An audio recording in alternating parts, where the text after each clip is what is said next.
അച്ചാച്ചാ, ഞാനിന്ന് സ്കൂളിൽ പോകുന്നില്ല, എനിക്കൊരു കുഞ്ഞു തൂമ്പ വേണം, ഞാനിന്ന് ഇവരുടെ കൂട്ടത്തിൽ കൂടുക. വീട്ടിലേക്ക് ചെറിയൊരു കയറ്റമുണ്ട്, അത് കോൺക്രീറ്റ് ചെയ്യുമായിരുന്നു. ആ വർക്കിന് വേണ്ടി മിറ്റിലും മണലും സിമെൻറ്റും എങ്ങനെ എത്തിച്ചോ അതേ തീവ്രതയോടെയായിരുന്നു അന്നാറോസിന് വേണ്ട കുഞ്ഞു തൂമ്പായി ഞാൻ കൊടുത്തത്. 10-12 പേരോളം ഉണ്ടായിരുന്നു മൊത്തം ഹെൽപ്പ് ചെയ്യാൻ വേണ്ടിയിട്ട്. അതിൻ്റെ അകത്ത് അന്നാറോസിന് ആകെ പറ്റുന്ന വർക്കെന്ന് പറഞ്ഞാൽ ചുമക്കാൻ വരുന്ന ചേട്ടന് കല്ലുപൊടി കൊട്ടയിലാക്കി കൊടുക്കുക എന്നുള്ളതായിരുന്നേ. നല്ലൊരു ചേച്ചിയും ചേട്ടായി അവിടെ ഉണ്ടായിരുന്നു. അവരെന്നാ ചെയ്തു, അത് ചെയ്യാനുള്ള എല്ലാ സ്പേസും അവക്കാക്കി കൊടുത്തു.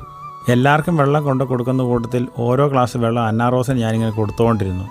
അവൾ ചെയ്യുന്ന വർക്കിനെ നമ്മൾ റെസ്പെക്റ്റ് ചെയ്യുന്ന കണ്ടപ്പോഴേക്കും അവൾ 100 പിന്നെ കാര്യങ്ങളവിടെ. വാർത്ത സ്ഥലത്ത് ഇങ്ങനെ ടാർപ്പ വിരിച്ചിട്ടുകൊണ്ടിരുന്നു, കാരണം ഇടയ്ക്കെല്ലാം മഴ പെയ്യുന്നുണ്ടായിരുന്നു.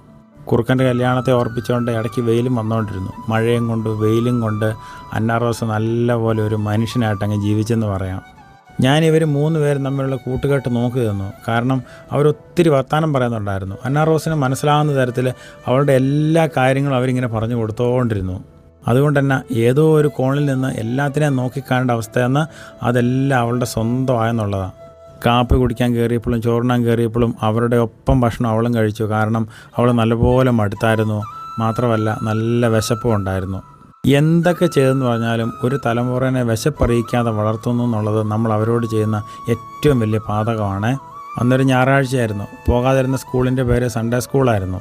അല്ലെങ്കിൽ തന്നെ ഇത്രയും ചേച്ചിമാരും ചേട്ടന്മാരും വന്ന് നിശബ്ദമായി നമുക്ക് വേണ്ടി വഴിയൊരുക്കുമ്പം ഇതൊന്നും കാണാതെ പള്ളിയിൽ പോയി നമ്മൾ പ്രാർത്ഥിച്ചിട്ട് എന്നാ കിട്ടുമെന്നാണ് വിചാരിക്കുന്നത്? ആ ചേട്ടന്മാർക്കും ചേച്ചിമാർക്കും വെള്ളം കൊടുത്ത് അവരെ ഹെൽപ്പ് ചെയ്ത് അവരുടെ കാര്യങ്ങളൊക്കെ കേട്ട് അവർക്ക് സന്തോഷം കൊടുത്ത് അവരെ സപ്പോർട്ട് ചെയ്ത് നിൽക്കുന്ന സ്ഥലം തന്നെയാണ് ദേവാലയം. ഇങ്ങനെ കൂട്ടുകൂടി സ്നേഹത്തിൽ ഒന്നിച്ച് നിൽക്കുന്നതല്ലേ ഏറ്റവും വലിയ പ്രാർത്ഥന എന്ന് പറയുന്നത്. നല്ല വെയിൽ വന്നപ്പോഴും അന്നാറോസ ഇങ്ങോട്ട് കയറി വാടിയെന്നോ അങ്ങോട്ട് മാറി നിൽക്കടിയെന്നോ ഒന്നും ആരും പറഞ്ഞില്ല, ഞാനും പറഞ്ഞില്ല. കാരണം നമുക്കൊന്നും ഊഹിക്കാൻ പറ്റുന്നതിനപ്പുറത്തുള്ള എന്തൊക്കെയോ കാര്യങ്ങൾ ആ കുഞ്ഞു മനസ്സും ശരീരവും എക്സ്പീരിയൻസ് ചെയ്തുകൊണ്ടിരിക്കുകയാണ്. വഴിക്ക് നല്ല ഗ്രിപ്പ് കിട്ടാൻ വേണ്ടി ഉപയോഗിക്കുന്ന അത്ഭുത യന്ത്രമാണ് അത്.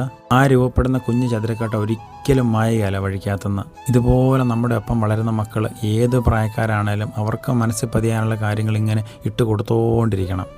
അപ്പം അവർക്കെല്ലാം അവരുടെ സ്വന്തമായിട്ട് തോന്നും. കുഞ്ഞേച്ചി ഇതൊക്കെ ചെയ്യുമ്പം അനിയത്തിക്ക് എന്തെങ്കിലുമൊക്കെ ചെയ്യണ്ടേ. വർക്കെല്ലാം കഴിഞ്ഞ് എല്ലാവരും പോയി. എല്ലാവരും അടുത്തായിരുന്നു. കൂടെ അന്നാറോസും നേരത്തെ കുളിച്ച് പ്രാർത്ഥിച്ച് കിടന്നുറങ്ങി. ദൈവം അനുഗ്രഹിക്കട്ടെ.